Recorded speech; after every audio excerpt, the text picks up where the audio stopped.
Stop what you're doing right now, because everything you've been told about aging and weak legs is wrong. Most doctors will hand you a pamphlet, tell you to take it easy, and send you home. But today, I'm going to tell you what they don't put in that pamphlet. I'm going to tell you the truth about why your legs are the first thing to go as you age, and more importantly, exactly what you can do about it starting today in your own living room with no equipment and no gym membership required. I'm Doctor, and I spent over 2 decades working with patients between the ages of 60 and 90, helping them recover strength, mobility, and most importantly, their independence. And I want to share something with you that changed how I practice medicine entirely. A landmark study published by the University of Copenhagen followed over 4,000 adults over the age of 65 for 12 years. What they found was staggering. The participants who maintained strong leg muscles were 67% less likely to experience a fall-related injury, 41% less likely to be hospitalized, and, on average, lived 4.8 years longer than those with weak lower body strength. 4.8 years. That's not a small number. That's nearly 5 more birthdays, 5 more summers, 5 more years watching your grandchildren grow up. And that difference came down to one thing: whether or not they exercised their legs consistently.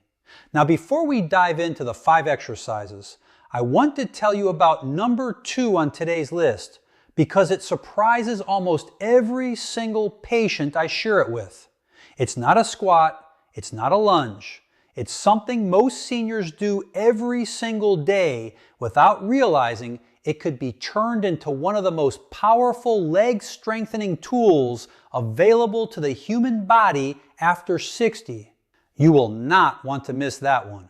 But first, I read every single comment on this channel, every one. So right now in the comments below, tell me, how old are you and when was the last time you felt truly strong in your legs? Was it 5 years ago? 10 years ago? Or maybe you're watching this because you're already struggling with stairs or balance and you want to get that strength back. Whatever your story is, write it below. I genuinely want to know, and I genuinely read what you write. Now let's talk about why your legs weaken first. There is a process that happens inside every human body after the age of 50 called sarcopenia. That's the clinical term for age-related muscle loss, and it's not something that happens slowly or gently. After 50, the average person loses between 1 and 2% of their muscle mass every single year. But here's the part that makes sarcopenia uniquely dangerous for your legs specifically. The muscles in your lower body, your quadriceps, hamstrings, calves, and glutes, are the largest muscles in your entire body. They contain the most mitochondria, which are the tiny power generators inside your cells. Think of mitochondria like the engine of a car. When you stop driving a car for years, the engine doesn't just sit there fine. It corrodes, it seizes, it loses the ability to fire the way it used to. That's exactly what happens to your leg muscles when they're not being consistently challenged and strengthened. And because these are your largest muscles, the mitochondrial decline here hits harder and faster than anywhere else. There's also something called anabolic resistance that gets worse with age. Anabolic resistance means your muscles become less responsive to the normal signals that rebuild and repair them. In a 25-year-old, eating a good meal and going for a walk is enough to maintain healthy muscle.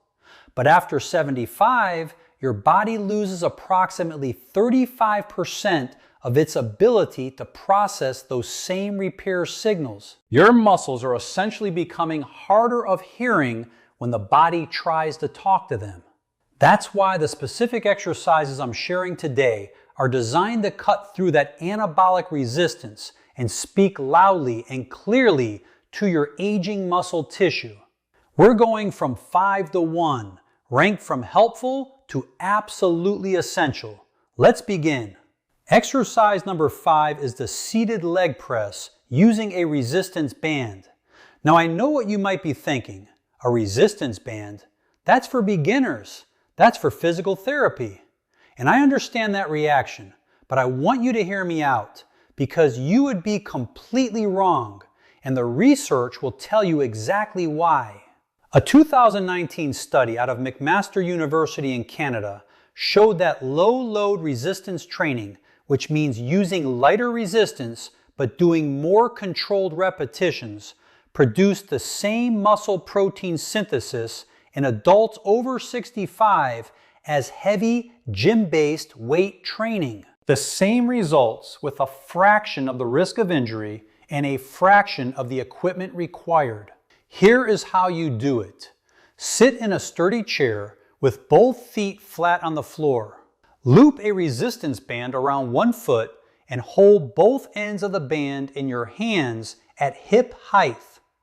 Now slowly extend that leg outward, pressing your heel forward as if you're pushing against a wall that's several feet in front of you. Hold that extended position for 2 full seconds. Count it out loud if you have to, and then slowly bring it back. That controlled return is called the eccentric phase, and it is just as important as the pressing motion itself. Your muscles are actually working harder on the way back than they are on the way forward, and most people completely waste that opportunity by letting their leg drop carelessly. Don't do that. Own every inch of that movement in both directions. Do 10 to 12 repetitions on each leg, rest for 60 seconds, and repeat for 3 sets. The optimal timing for this exercise is in the morning, within 2 hours of waking, when your cortisol levels are naturally higher and your muscles are primed to respond to movement.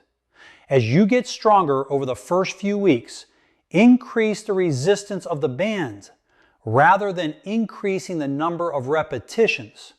The tension, not the volume, is what drives the adaptation.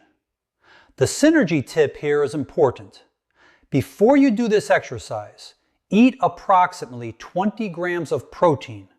That can be 2 scrambled eggs, a cup of Greek yogurt, or a small protein shake. The combination of resistance stimulus and available protein creates a biological window your body uses to begin rebuilding those leg muscles immediately after the session. Without the protein, you're striking a match without any kindling. I had a patient named Dorothy, 72 years old, from a small town in rural Tennessee. When she first came to see me, she told me she hadn't climbed stairs without holding the railing with both hands in 3 years. Her leg strength was critically low. We started her on this exercise alone for the first 3 weeks. By week 4, she was doing it standing. By week 10, Dorothy called my office to tell me she had walked up 2 flights of stairs at her granddaughter's school without holding the railing at all. She was crying on the phone. I was nearly crying too. Exercise number 4 is the standing heel raise. This one targets the gastrocnemius and soleus, your calf muscles. And I want to explain why the calves are so critically important in a way that most people have never been told. Your calves are sometimes called the second heart of the human body. When you contract your calf muscles, they squeeze the veins in your lower leg and actively pump blood back up toward your heart against the force of gravity. In younger people, this system runs efficiently on its own. But after 65, reduced calf muscle activation means blood can pool in the lower legs, contributing to swelling, poor circulation, increased inflammation in the joints, and reduced oxygen delivery to the very muscles you're trying to strengthen. Weak calves create a cycle of weakness that compounds itself over time. The standing heel raise is elegant in its simplicity. Stand behind a sturdy chair and place both hands lightly on the back for balance, not for support, just for steadiness. Now rise up slowly onto the balls of both feet, lifting your heels as high as they will comfortably go. Pause at the top for 1 full second. Then lower back down with total control over 3 full seconds. That 3-second descent is non-negotiable. Research from the University of Tampa found that this slow eccentric lowering produces up to 40% more muscle activation than a fast, uncontrolled drop. 3 seconds down every single time. Begin with 2 sets of 15 repetitions and work up to 3 sets of 20 over the course of 4 to 6 weeks. Do this every single day, not just on workout days. The calves respond extraordinarily well to daily stimulation, unlike larger muscle groups that need more recovery time. The synergy tip here involves magnesium. Many seniors are chronically deficient in magnesium, which directly impairs muscle contraction and relaxation. Taking 200 to 400 milligrams of magnesium glycinate in the evening, please check with your doctor first, dramatically improves the quality and coordination of calf contractions. Think of magnesium as the oil that keeps your muscle machinery from grinding against itself. Now, before we continue to number 3, which is where this list really starts to become remarkable, if you're finding this information valuable, please take 5 seconds right now to hit the subscribe button below and give this video a like. That small action tells YouTube to show this information to more seniors who need it, and it genuinely helps this channel continue producing this kind of content for free. Thank you for doing that. Now, on to number 3. Exercise number 3 is the sit to stand, also known as the chair squat. And I want to be very direct with you about this exercise because I believe it is the single most underrated functional movement in all of senior fitness.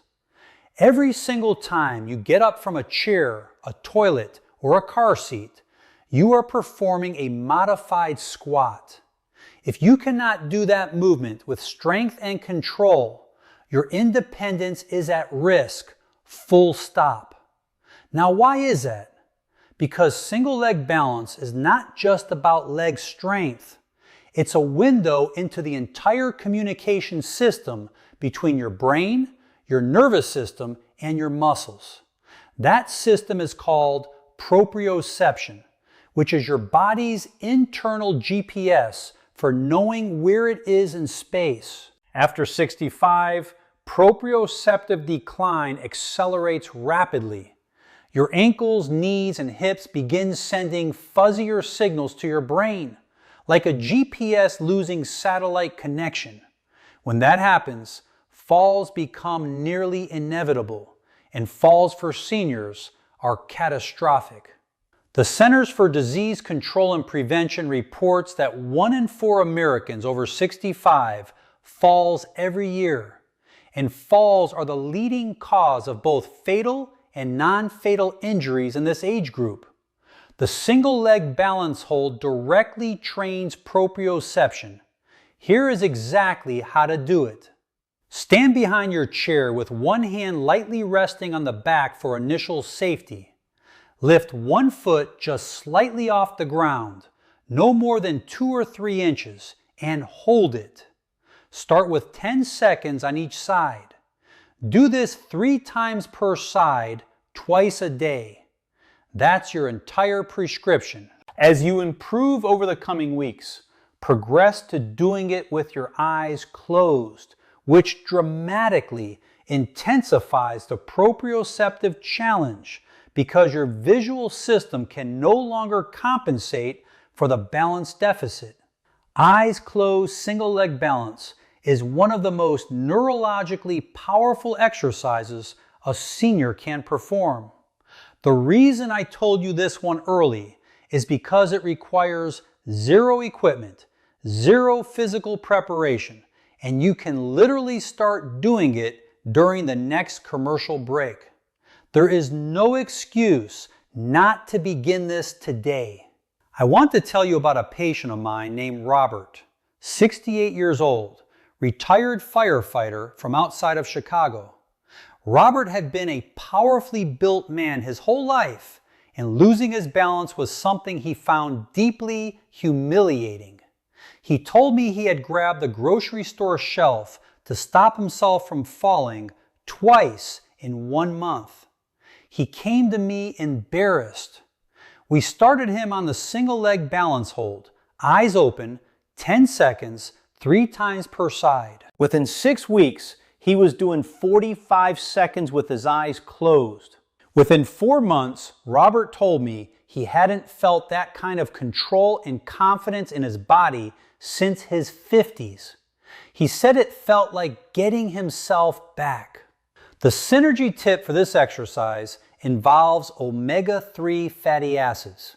Research from the University of Aberdeen found that omega-3 supplementation improved neuromuscular signaling speed in adults over 60, essentially improving the quality of the signal your proprioceptive system sends and receives. 2 grams of high-quality fish oil daily, taken with a meal that contains some fat for absorption, is the general recommendation. Again, please verify with your own physician before starting any supplement. And now we have arrived at number 1, the most powerful leg strengthening exercise for seniors, ranked above all others, not because it is the most dramatic or the most intense, but because the research on it is overwhelming. It targets more simultaneously important systems in the aging body than any other single movement. And because it is completely scalable from the most deconditioned person in a rehabilitation facility to a highly active 75-year-old who still hikes on weekends. Exercise number 1 is the slow, eccentric step down. Here's what that means in plain language. You step up onto a low step, the bottom stair in your home is perfect, with both feet. Then you shift your weight entirely onto one leg and you lower the opposite foot slowly, very slowly, down to the floor over 4 to 6 full seconds. Touch the floor gently, then step back up and repeat. That's the entire movement. Now, let me explain the science, because what is happening inside your body during those 4 to 6 seconds of descent is extraordinary. The eccentric contraction, which means the muscle is lengthening under load, is the most powerful trigger for muscle protein synthesis in the human body. A 2021 meta-analysis published in the Journal of Strength and Conditioning Research analyzed 47 separate studies and concluded that eccentric dominant training produced significantly greater muscle hypertrophy and strength gains than concentric dominant training across all age groups. But the effect was most pronounced in adults over 60. The reason is rooted in how aging muscle fibers respond. The fast-twitch muscle fibers, the ones responsible for power and speed, are the first to decline with age and the least responsive to normal exercise. But they are uniquely responsive to eccentric loading. The slow, controlled step down speaks directly to these fast-twitch fibers in a language they still understand. The clinical implications of this are enormous. Fast-twitch fiber decline is the primary reason seniors lose the ability to catch themselves during a fall. When you start to trip or stumble, it is your fast twitch leg muscles that fire in a fraction of a second to stabilize you. If those fibers are atrophied from decades of disuse, that protective reflex fails and you fall. The slow eccentric step down rebuilds exactly those fibers.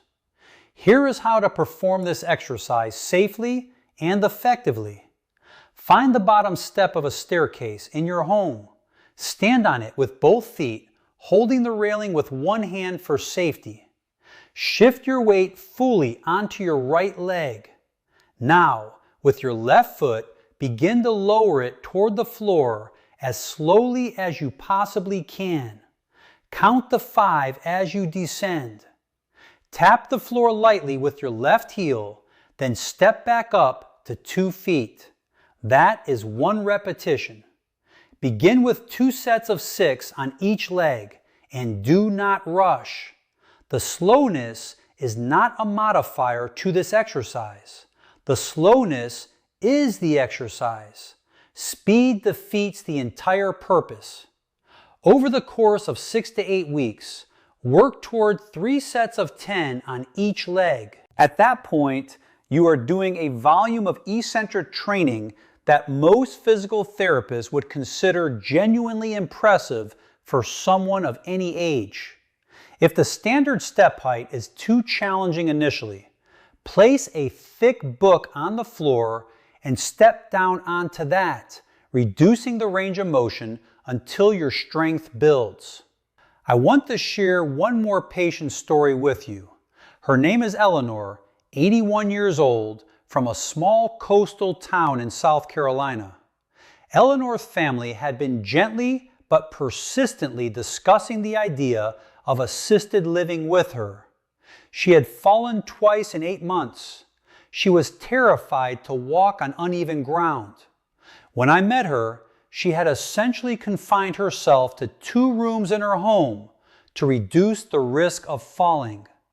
After a full assessment, I prescribed her the 5 exercises in this video, all 5 in exactly this sequence, starting with the easiest and building toward the eccentric step down. At the 12-week mark, Eleanor was walking her neighborhood every morning. At 6 months, she walked the beach for the first time in 2 years. She sent me a photograph. She is standing in the water, shoes in her hand, smiling. She is still in her own home. She is still independent. That photograph is on my desk. The synergy tip for the eccentric step down is creatine monohydrate. I know that word might sound like something for bodybuilders, but hear me out, because the research on creatine for older adults is some of the most compelling evidence in all of sports medicine. A review published in the Journal of the International Society of Sports Nutrition found that creatine supplementation in older adults combined with resistance training produced significantly greater gains in lean muscle mass, lower extremity strength, and functional performance compared to resistance training alone. The recommended dose is 3 to 5 grams per day, taken consistently, mixed into water or juice. It is one of the safest, most researched supplements in existence, with decades of safety data, and its benefits for aging muscle are profound. But as always, have that conversation with your doctor before starting. Now let me bring everything together for you, because I don't want you to leave this video with a list of exercises. I want you to leave with a plan. Here is how these 5 exercises work together as a complete system. You begin every session with the single leg balance hold, number 2 on our list, because it warms up your proprioceptive system and prepares your nervous system to communicate effectively with your muscles during the workout that follows. Think of it as tuning the instrument before the concert. Then you move to the seated leg press with the resistance band, followed by the standing heel raise. By that point, your legs are thoroughly activated from ankle to hip. You then perform the sit-to-stand chair squat, which ties everything together in a full functional movement pattern. Is it the balance hold, the step down, the chair squat? Tell me where you're beginning, tell me your age, and tell me what you're hoping to get back. I will read it. I always do. The scientific studies referenced in this video are linked in the description below. As always, consult with your own physician before beginning any new exercise program, especially if you have existing knee, hip, or balance concerns. I'll see you in the next video. Stay strong.